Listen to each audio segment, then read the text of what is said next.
se perfila el rostro al abrir la puerta del jacal. Lo que tengo nomás es mi potro, pero no se lo pueden llevar, y tampoco lo cambio por otro, solo muerto me lo han de quitar.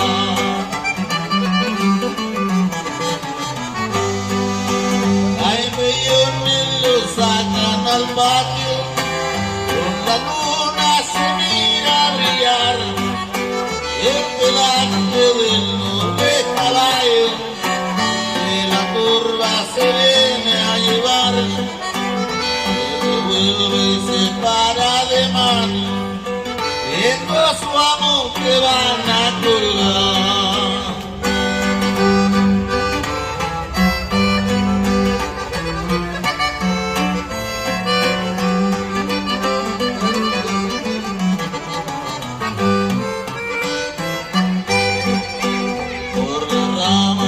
Salta y un freno, unas sogas lograron pasar, el muchacho se mira sereno y la muerte lo puede asustar, solamente un milagro supremo o su potro lo pueden salvar.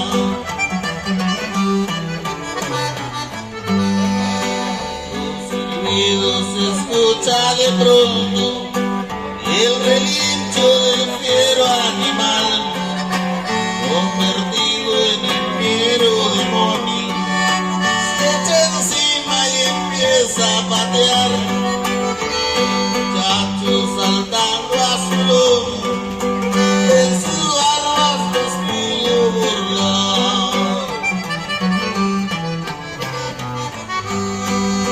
Se incorpora la gente de Villa, su valor se comienza a notar, cada instante se juega la vida, no se cansa de tanto buscar, a los hombres que por envidia lo quisieron un árbol colgar.